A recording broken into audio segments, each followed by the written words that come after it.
हाय, good morning. मी प्राजक्ता. माझ्या daily routine ब्लॉगमध्ये तुमच्या सर्वांचं स्वागत आहे.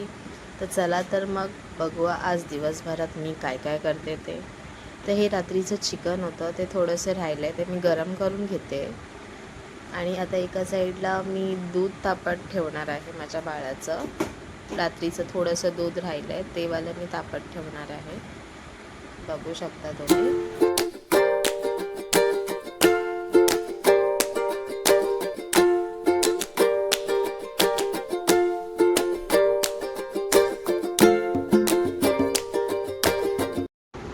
हे बघा, बघू शकता तुम्ही, गॅसवर मी डाळ शिजत ठेवली आहे.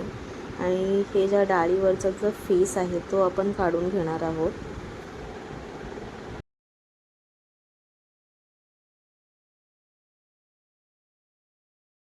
चला तर मग आता डाळ शिजलेली आहे.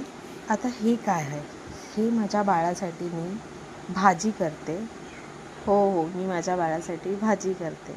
कसली भाजी आहे म्हणजे ही जसं थोडंसं असं 2 या 3 क्यूब्स असे छोटे छोटे मी चिकनचे टाकलेत आणि त्याच्यामध्ये एक बटाटा टाकला आहे.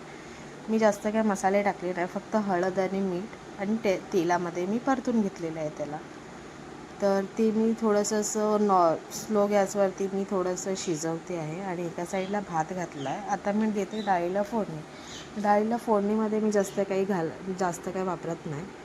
फक्त मी राई, जिरं आणि लसूण, बस हे एवढंच वापरते आणि डाळीला फोडणी देते. आता विचाराल का, कारण की मला आवडत नाही. टमाटर नाही आवडत, कोथिंबीर नाही आवडत, त्याच्यामुळे मी काय टाकतच नाही डाळीमध्ये.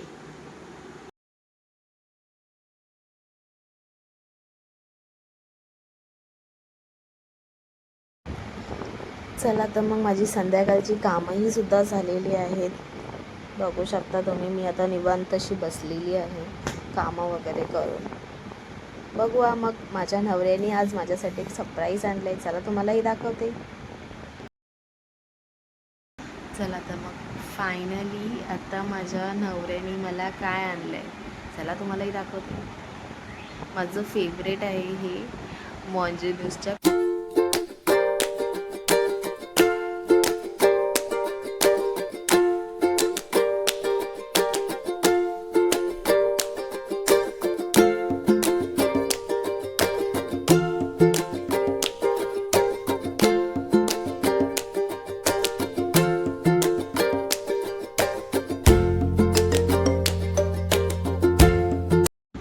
चला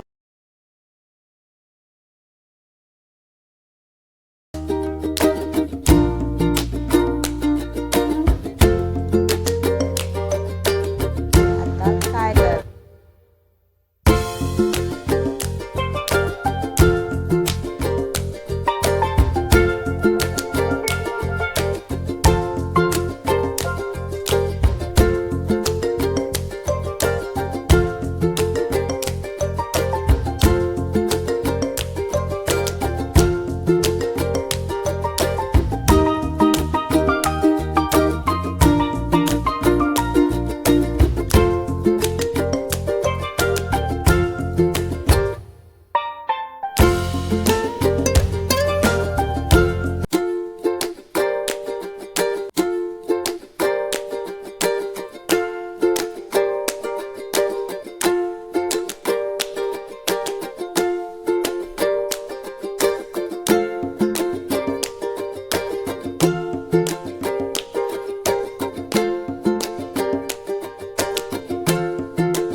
बघू शकता आता माझं रात्रीचं जेवणही झालेलं आहे. रात्रीची बटाट्याची भाजी केलेली आहे जेवणामध्ये.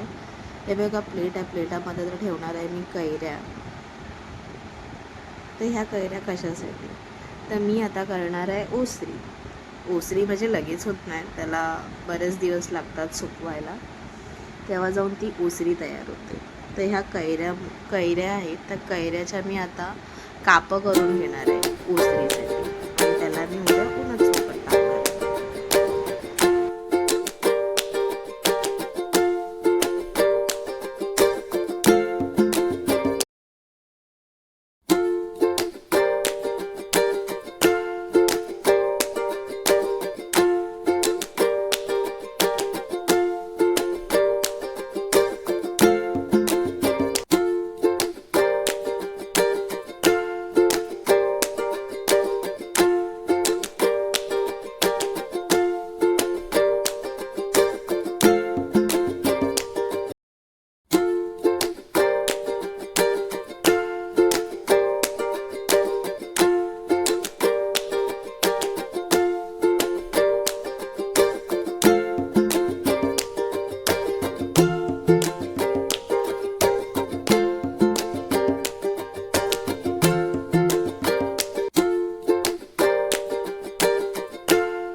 बघू शकता तुम्ही, माझं बाळ येऊन माझ्या मांडीवर बसलं आहे.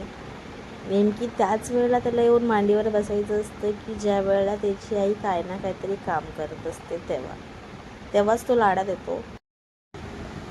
बघू शकता आता थोडेसे मी कैऱ्यांची सालटे काढलेली आहेत. आता बाकीच्याही काढून घेते पटापट.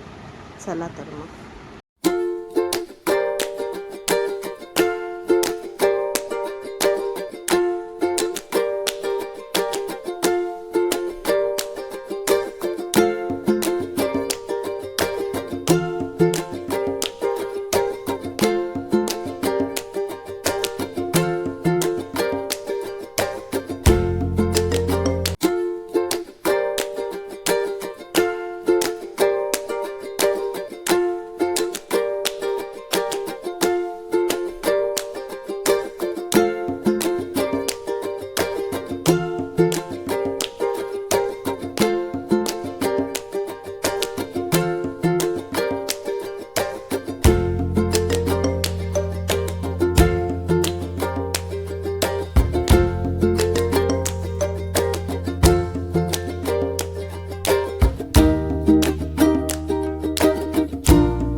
बघू शकता आता माझ्या सर्व कैऱ्या आता सोलून झालेल्या आहेत, साल्टं काढून झालेल्या आहेत आणि आता मी घेतलेत काप करायला कैऱ्यांचे. हे ओसरीसाठी असेच काप करावे लागतात, पातळ पातळ एकदम, तेव्हा जाऊन ते उन्हामध्ये व्यवस्थित छान असे सुकतात. आता मी हे सर्व काप करून घेते फटाफट, कारण की रात्रीचे आता खूप उशीर झाला. चला तर मग बघू शकता तुम्ही, आता हे माझी कैऱ्यांची कापं करून झालेली आहेत. तर तुम्हाला माझा आजचा व्लॉग कसा वाटला नक्की मला कमेंट करून सांगा आणि असेच माझे डेली रुटीनचे व्लॉग बघण्यासाठी माझ्या चॅनलला सबस्क्राईब करा. चला तर मग आजची माझी आता हे कैरेची मी कशी ओसरी करणार आहे तुम्हाला उद्याच्या व्लॉगमध्ये बघायला भेटेल. तर नक्की बघायला विसरू नका. माझा उद्याचा व्लॉग येणार आहे तो. तर हे बघा, हे फायनली हे कैऱ्या अशात मी काप करून घेतलेल्या आहेत, बघू शकता तुम्ही. चला तर मग ही आता कंटिन्यू उद्याच्या व्लॉगमध्ये बघायला भेटेल तुम्हाला मी कशी ओसरी करणार आहे ते. तर माझ्या चॅनलला लाईक शेअर आणि सबस्क्राईब करा. चला तर मग बाय.